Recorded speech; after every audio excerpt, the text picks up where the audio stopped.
This podcast is sponsored by BetterHelp. After experiencing trauma, I went to therapy, and my therapist guided me through a difficult time in my life. They helped me understand what was happening and provided me with tools to cope and find my own strength and resilience. Their experience and compassion were invaluable and enabled me to rebuild my life and move forward. I strongly believe in the power of therapy to help people through difficult times. BetterHelp connects you with a licensed therapist who is trained to listen and give you helpful, unbiased advice. First, you go to their site. You can use my link, betterhelp.com/resilience. You answer a few questions, and BetterHelp will match you to a professional who has years of experience helping people with struggles just like yours. Let BetterHelp connect you to a therapist who can support you, all from the comfort of your own home. Visit betterhelp.com/resilience or choose podcast, then Notes on Resilience during sign up and enjoy a special discount on your first month. Hello, and welcome to Notes on Resilience. I'm your host, Manya Chilinsky, and today I spoke with LeRoy Thompson, who's a DEI and resilience consultant, and we had an amazing conversation about the evolution of stress management and how that ties in with resiliency and things like self-regulation and the hidden costs of stress on an organization and productivity. Like so many of my conversations, it just was such a great part of my day. I hope you enjoy it as much as I did. Hi, LeRoy. Before I have you tell us who you are and why you and I are talking today, I want to ask you a question. If you could have a superpower, what would it be? Well, I think my superpower would be the ability to be invisible. Ooh. I've had that question before, in various training sessions, and I think out of all the things, outside of making myself an instant billionaire, if that's a superpower, then that certainly would be first. But just the idea to be places and to see things and listen to things undetected, I think that'd be very valuable. Oh, there are rooms I would want to be listening in on. Absolutely. Fortunately, I do have a set of ethics, so I wouldn't have any nefarious plans for that superpower, but that'd be awesome. I'm glad you said that. I think all of the superpowers we all talk about and we all wish we have, there do needs to be some sort of rules around them because Otherwise it would be bedlam. Yeah, everything can tend to the dark side if we're not careful. Yes. As they say, with great power comes great responsibility. Exactly. So, LeRoy, let's just jump in. I want to know who you are and what you do and why it is that you and I are talking about trauma and resiliency today. Yeah, so this topic is near and dear, of course, and I'm coming at it, I guess, from several perspectives. I have been an independent consultant going back to the mid-1980s. And a lot of my work in organization development and strategy and things of that nature has always addressed the issues of how stress affects how effective we are. And so I go back to the days where it was really stress management, right? And there wasn't any focus on things like resilience, certainly not trauma. And the idea was that if you were dealing with stress, you kept it to yourself. Because it just wasn't something that we admitted to. So from a consulting standpoint, I've worked in that area. Most recently, have worked on a number of grants in social service programs, and have gone into focusing on the understanding of the pervasive impact of trauma. I actually have a certification as a trauma support specialist. I don't have any clinical background or that in terms of treating trauma, but in terms of be able to talk about trauma-informed care and things of that nature. Secondly, I have for the last 30 years co-pastored a small non-denominational church. Oh, wow. There is a dimension of ourselves where resilience and trauma actually intersect with matters of faith, regardless of what your faith perspective is. Right. And so particularly in these last couple of years, even in our congregational gatherings, we've talked a lot about handling the trauma of the things we're faced with. And then in various shapes and forms, being available to help other people work through various levels of difficulties. And so, again, from a couple of different perspectives, I do lots of training these days connected with a strategic partner of mine called Greenleaf Integrated. I'll give him a plug. It's not my plug. GreenleafIntegrative.com. They are a fantastic organization. They specialize in resilience and trauma-informed design and trauma-informed care. And I do lots of training as a practitioner with them. And so, again, really near and dear to my heart personally, as well as professionally. Thank you for that introduction. You are really steeped in the concept of resiliency and trauma recovery from a lot of different angles. You know, it's interesting you use the term stress management, and that is kind of flashed me back to the past. That it doesn't seem we talk about that term so much anymore. Maybe we've moved on, or is resiliency the new form of stress management? I think resiliency is the new form of stress management, and I think the major advancement that we've made is, I recall when doing even stress management training, it really was just sort of a conscious mental issue, right? Thinking good thoughts, affirmations, things of that nature. And I think resilience has gotten down to the core of the matter in recognizing this really is a neurobiological issue, right? These things that we react to and respond to occur far deeper, in our cells and in our brains than just our conscious understanding of things. And I think that's one of the really important distinctions. And certainly trauma, gets way down deep into the core of appreciating how deep-seated these issues are. And if you have a neurobiological issue or problem, then you need a solution that's also, based with some mild appreciation at a minimum of kind of how we're built and how we function. Right. I like that. At a minimum, a mild appreciation of how we're built. At a minimum. Yeah. Yeah. Well, you've started to be talking about the word resilience, and what do you think about the word resilience? It's not always my favorite word, so I'm curious what other people think about it. Yeah, and I do think we have struggled to find terminology that kind of encompass it. Mm-hmm. So when I think of resilience, I think of building up. I like to envision it as a reservoir that we build up over time, so that when we face situations that challenge, our ability to deal with stress, that we have some capacity to absorb the stress, and certainly, depending on the nature of the circumstance, to bounce back as quickly and as completely as we can. So that's kind of my mental picture. It's sort of like the coil spring. When you compress it and then you let it go, it has the ability to come back to something near its former shape. Right. Okay. So what do you think people most misunderstand about the concept of resiliency? I think there are a couple of things. One, again, I would certainly have to reiterate the idea of it being neurobiological, right? Something that occurs in that fight-flight response, part of our brain. Again, my background in that is only through study and development. I was pre-med in college. I think I lasted almost the entire semester. Oh, wow. So when I say at a minimum, lasted that long. Yeah, exactly. So when I say at a minimum, I'm in a facetious sort of way, suggesting you don't have to know a lot about it. It isn't that you have to be a neuroscientist, but just to appreciate that our conscious responses are really dictated by some decisions our brain made at that second because of what it does. So I think that's one level of understanding, that if you get to that level, it changes everything. You just appreciate how you operate better. I think the second thing that we misunderstand is resilience ought to be, at least in my way of thinking, something that you practice on a more regular basis, right? As opposed to waiting until you need it. Oh, right. Yeah. Can you dive into that a little bit deeper? Yeah, for sure. It's part of my upbringing. My grandmother, one of my grandmother's favorite sayings was, "It's better to have it and not need it than to need it and not have it."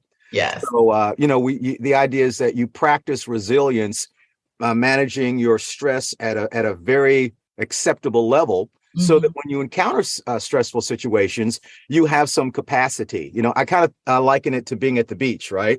If you're out in the water just up under your nose, it doesn't take much of a wave, right? To put you in a precarious situation, right? Yes. But if you're wading sometime around your knees, or maybe even at your waist, or maybe, just below your chest, you have some capacity. You can take a wave and it not cause you to be drinking water and to be in a difficult situation. Oh, I like that picture of sort of being in the water and the waves. Yeah, because the waves come every day, right? I mean, Right. And sometimes they're big, sometimes they're small. I hope you're okay. I'm going to start using that oh, one. absolutely. Yours to take. So you also think about trauma and how, people and organizations can be trauma informed or trauma sensitive. What do you think is the role of our systems and our institutions, our organizations in helping people heal from trauma or to support resiliency in all of us? Yeah, I think it's a major role. And I think our last couple of years of, making such a rapid transition from working in person to working virtually has really magnified that. Mm-hmm. There now is no separation between your work self and your personal self. And if you are having difficulty regulating your stress levels personally, it's going to have an impact in terms of productivity. I think one of the real breakthroughs, and this breakthrough was about 10 or 12 years ago, a fairly major study done by the private sector, which actually put a number on the amount of productivity that's lost in organizations because of various kinds of stress, mild stress, significant stress. And of course, when we talk about trauma, there's a significant loss there in terms of functioning. And Yeah. so, I think there's a huge value and a huge benefit to organizations in appreciating it. It's very delicate, of course, right? And the ability, again, to deal with these things organizationally is coming along. We've made lots of progress, but there are lots of organizations, again, where it's just uncomfortable to suggest that people in our organization can be more stressed than is healthy for them. That's a difficult thing, to admit. And then if you put the label of trauma on it, it's like, no way are we traumatized here. That's not something that, is palatable for most organizations. And I appreciate that because it is not enough well understood that we actually know what we're talking about. It's not a bad place to work. It's just that we're doing difficult work in a difficult environment under difficult circumstances. Yes. And I hear you. The word trauma is so central to the conversation, but it is triggering and it is not always a word that makes people feel like they want to even be talking about the word. Exactly. Yeah. It's almost like the word can traumatize you. I know. Well, I Right? certainly can appreciate that. When you talk about organizations, I think about the companies that we work for, and these are organizations that we are oftentimes intimately connected with. But the role of a company, a software development company or a, retail store, their job is not really to care about my personal mental health if I'm an employee of theirs. So I guess why should they care about my mental health? And how can we help organizations understand the importance of supporting the resiliency and taking care of the mental health and helping the trauma recovery of the people who are part of that organization? Yeah, it's definitely. The why question is relatively easy to answer. The how a little bit more difficult. The why to me is because there is a significant return on investment in terms of the quality as well as the quality of work that people do when they're able to regulate the stress of their environment. And when they learn tools and techniques to be able to do that. To me, it's a real simple proposition. You do a better job and you perform better when you have that capacity. You also think about what's the cost of absenteeism, the cost of lost hours, the cost of poor workmanship, or the inability to interact with a client or a customer in a way that causes them to stick with your organization. I think those are all, many of the hidden costs when we don't pay enough attention to employee welfare and well-being. And then there's another side to it.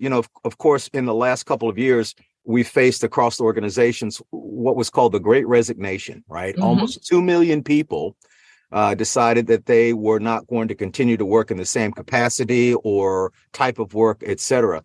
And there are lots of studies that have been done on why. One of the most remarkable results of the studies was apparently the number one reason was the idea of not feeling respected in their workplace, not being treated as a valuable contributor to, the job, that a lot of people do care about their work. I think it's a myth to say people don't care. They really do. It's hard to show up someplace for 8 or 10 hours, right, and not want to do something that matters.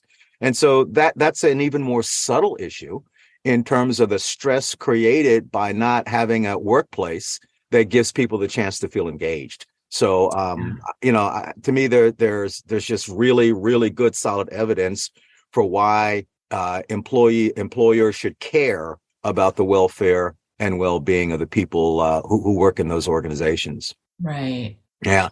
Is it possible to draw a clear, straight line between, work to become more trauma-informed and trauma-sensitive and supportive of resiliency and the bottom line for an organization? Yeah, definitely. There really is. The one study, I think it was done by the American Psychological Association. They put a number on it.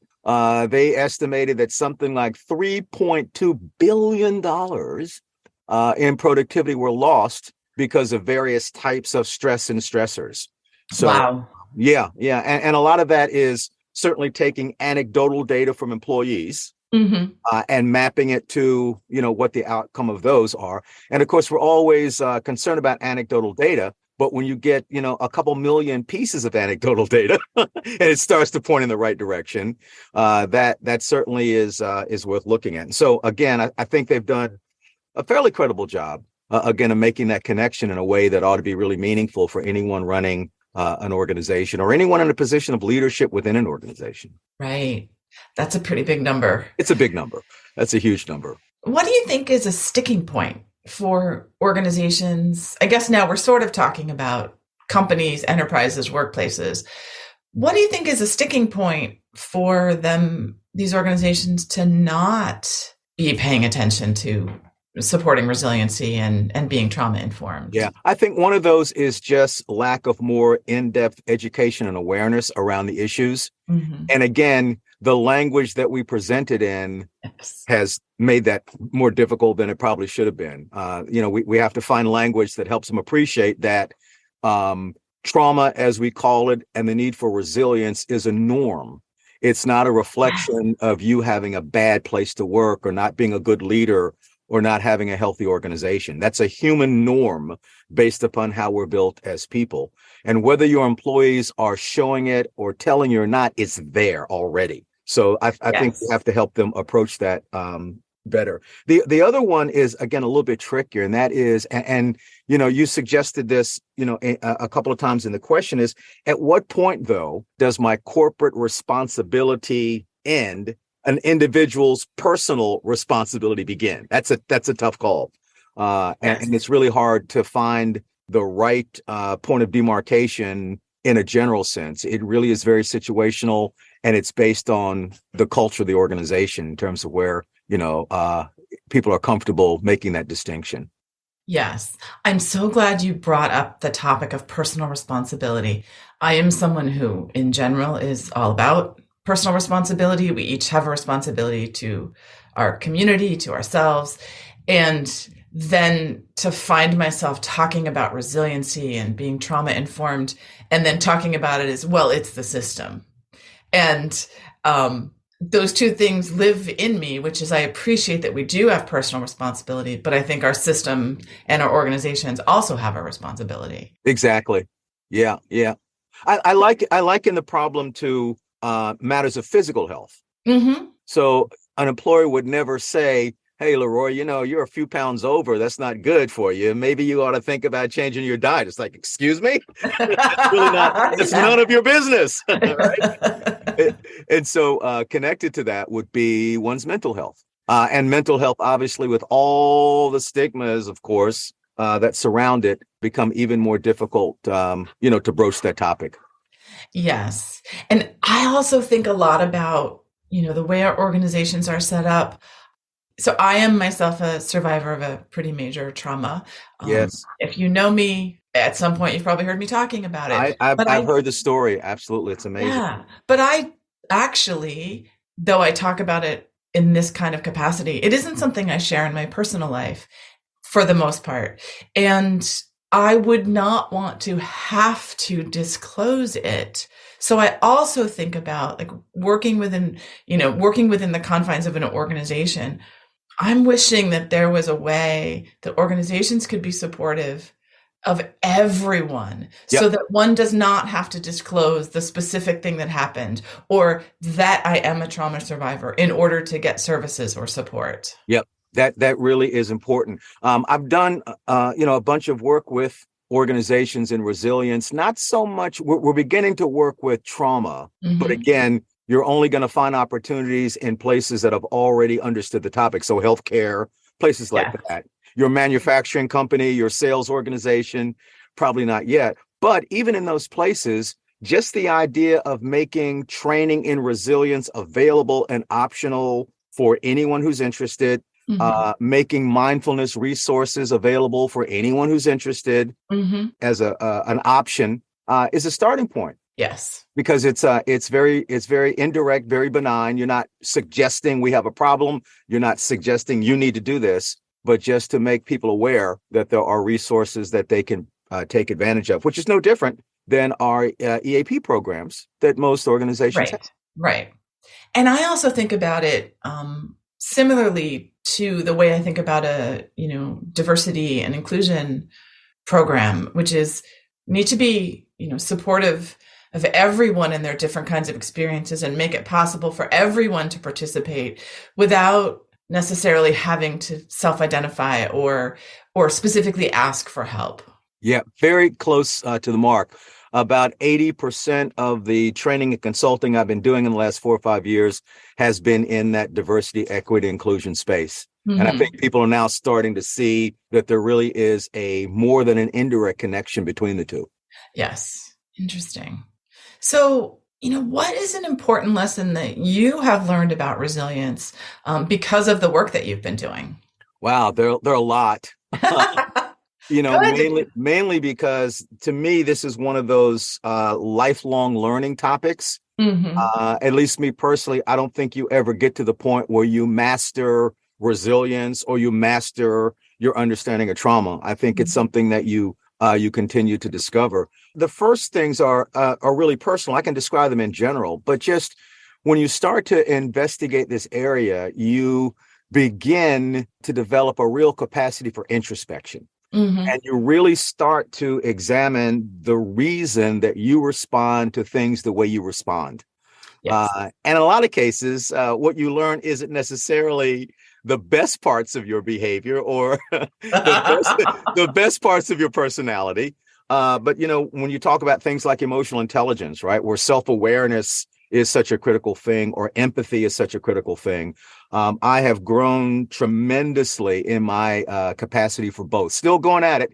You can Mm-hmm. ask my wife. She can tell you all about it. But I can say that my understanding of why I do things the way I do them and why I react the way that I react has made a significant difference in the quality of my personal relationships, family as well as colleagues, as well as all others. And then secondly, as you start to investigate it, you develop an amazing capacity for empathy around people who are in difficult places. Yeah. I wouldn't have considered myself a discompassionate person at all, Mhm. particularly being in ministry. I mean, that kind of comes with the territory. But I've been amazed at how much more I've been able to appreciate what someone might have gone through Mhm. that is the reason for their behavior.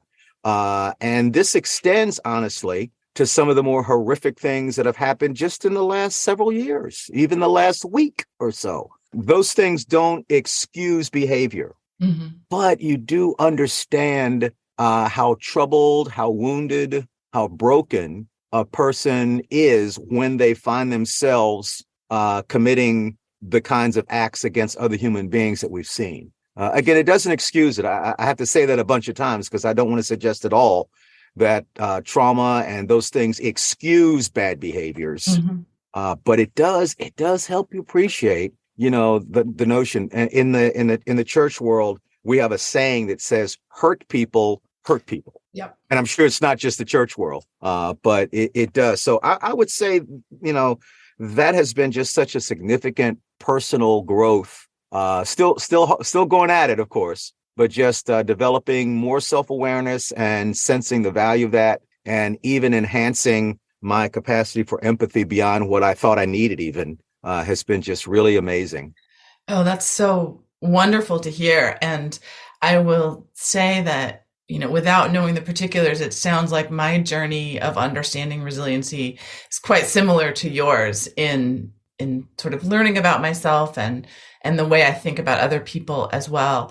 And I'm so glad you said that phrase, hurt people, hurt people. That's what I was thinking when you were talking about that. And we actually have an earlier episode of the podcast where we talked with David Dottie, and he is involved in the justice system. And we talked about the concept of hurt people, hurt people. And how can that be true when it is also true that we know that most people who have had a trauma or who have a mental health issue do not commit crimes. So we unpacked that in this earlier episode, and I'll put a link in the show notes for everybody. But LeRoy, I'm so glad you brought that up. And I don't know about you, but just learning what I have about trauma and how it impacts people, I realize there's just a lot more of it out there, and a lot more people are carrying things, difficult things, than I ever realized when I was younger.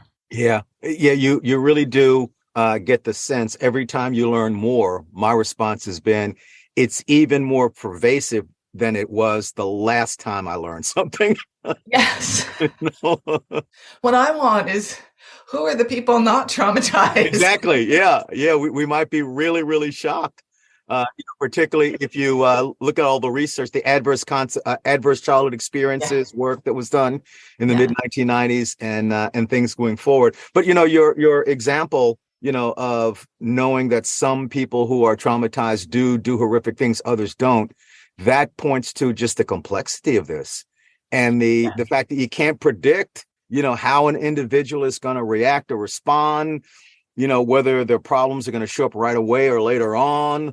It's just a really complex field, which again, speaks to me the notion of it being just an ongoing learning process because of that complexity. Yes. And, my experiences with mass violence, and I walked away, I was physically unwounded.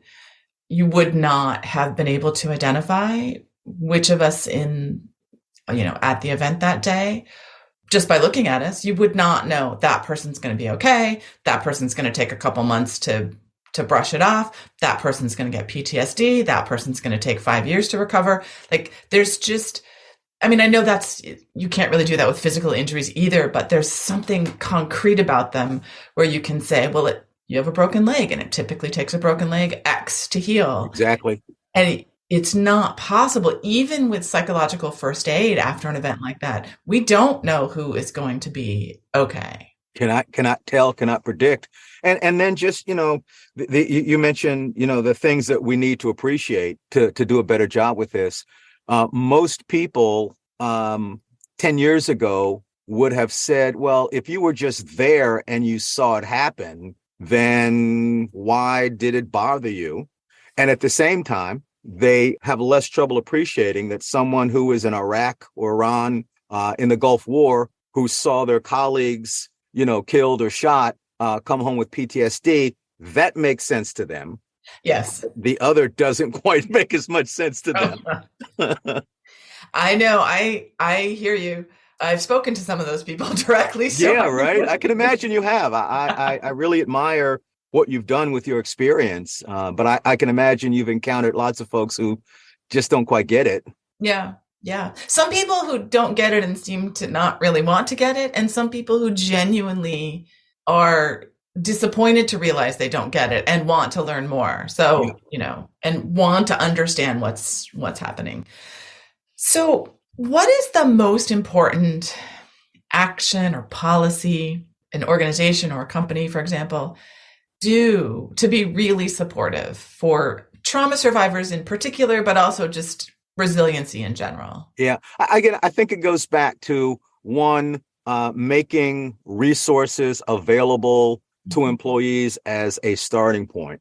Mm-hmm. I think the other thing they can do, which is what we try to do from a consulting standpoint, is for them to do an honest assessment of what may be factors in the workplace setting that may actually be promoting increased stress, or the things that actually might have a negative impact on people who have experienced trauma. Once you understand how pervasive this is, then you can really start to appreciate things like trauma-informed care. My approach to an understanding of it is that it is such a high likelihood that many of the people we interact with, whether they be employees or customers or just the general public, there's going to be significant people who've experienced trauma. And so there ought to be some things that we should do to make sure that we don't, again, re-traumatize them or trigger their trauma, or just make it easy for them to navigate. And these, again, it is so particular in terms of the nature of the business, the nature and environment, but a lot of things just have to do with appreciating what are the trouble spots and the difficulties with people who face various degrees of trauma. And I try to tell potential clients that here's what's going to happen to the people in your organization and those you interact with who have faced trauma. It's going to make a huge difference in their connectivity to the audience, to the organization rather. And to those who aren't traumatized, it's going to look like really good first-class customer service, right? It's not going to be anything that people are going to notice and say, wow, why are they doing that? They're going to see clear signage and welcoming environments and small details, that your Nordstroms and the other folks do to hold on to customers. Yeah. And so once they appreciate that, it really does make a difference. We've also had, in some of the work I've done, particularly with Greenleaf Integrative, some tremendous success with government organizations. And you'd think that would be the most difficult spot. Some of those were sponsored by some tragic events. And so it was a reaction to it. But as can happen, those events have gotten other people thinking about the fact, shouldn't we be prepared for other kinds of things to emerge? And so I've been really amazed at government's capacity in this, sometimes even moving faster than some private sector companies and maybe some nonprofits, with the exclusion of human service or social service oriented nonprofits, because so much of the work they do are with people who, because of their life situation and status, trauma is clearly going to be present just because of the level of stress that you face. Right. Government has really, made more strides, I think, than they get credit for in terms of making the resources available and letting people know this makes us a better organization, but doing it in a way, again, that doesn't mandate or dictate or, again, cross that invisible line between personal responsibility and corporate responsibility. Yes. Oh, that's so interesting. I would not have pegged government as one of the more trauma sensitive industries, but that's great. I'm so pleased, especially when you think about, whatever level of government we're talking about, they have a role in our lives. Exactly. And how we live our lives and how we do what we do. So I'm glad to hear that folks in those realms are paying attention. Yeah, they are paying attention. So, LeRoy, what is one question that you wish I had asked you, but I haven't asked you yet? Wow, let's see. I don't know. Your range of questions has really been stimulating. I can't right now think off the top. I certainly like to talk about the neurobiology of trauma. I don't know on your podcast if that's something that your listeners would like to hear from someone who isn't a neuroscientist. But it is a part of education that I really get excited in.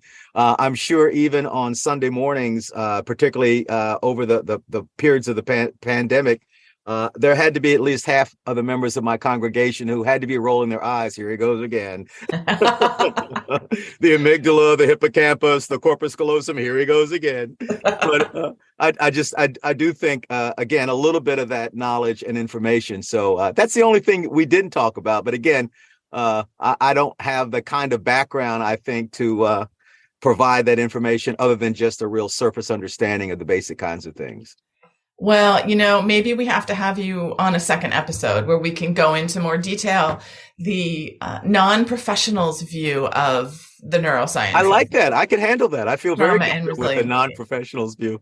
All right. Well, in college, I took a genetics for non-scientists class because I was a history major and we had to take a science, and I loved it because it was targeted to people for whom science wasn't the love of their life. So exactly. And what's been really great for me is that there are a number of neuroscientists who have actually made the understanding of their field more accessible to folks who aren't scientists. Some really great writings on organizational trust and things of that nature, and explaining in really simple, really accessible terms. So that's been, I think, a huge boost to people having a better appreciation of the neurobiological side of things. Yes. All right. So one more question before we wrap up. What would you tell your 18-year-old self about resiliency? Wow, boy. There's so many other topics that my 18-year-old self would need to hear. That's my pause. But I definitely would tell my 18-year-old self a couple of things. One, I would say, don't be in such a hurry to grow up.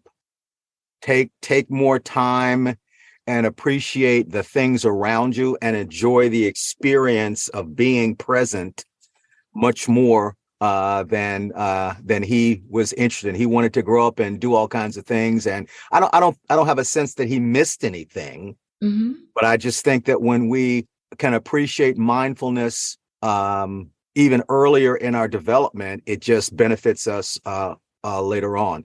I would also have told him absolutely learn how to breathe.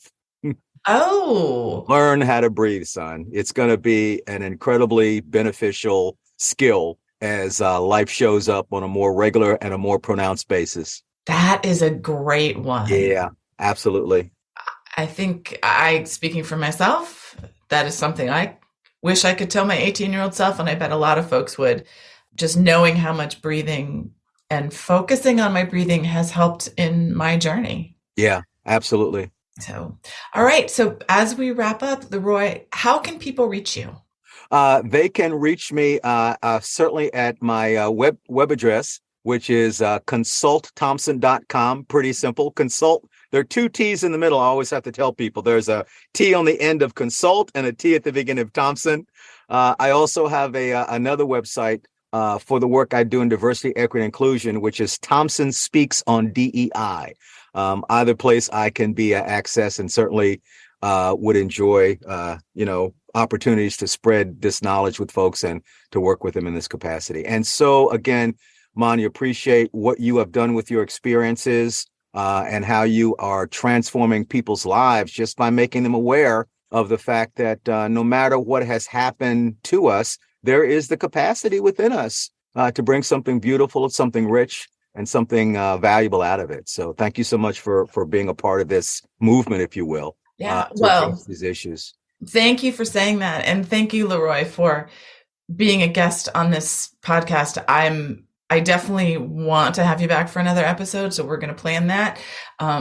This has been a fabulous conversation, and thanks to our listeners, and we will talk to you soon. Thank you for listening. I hope you got as much out of this conversation as I did. So if you'd like to learn more about me, Manya Chilinsky, I work with organizations to help understand how to create environments where people can thrive after difficult life experiences. And I do this through talks and consulting. I'm a survivor of mass violence, and I use my experience to help leaders learn about resiliency, compassion, and trauma-sensitive leadership, to build strategies to enable teams to thrive and be engaged amidst difficulty and turmoil. If this is something you want to learn more about, visit my website, www.manyachilinsky.com, email me at manya@manyachilinsky, or stop by my social media on LinkedIn and Twitter. Thanks so much.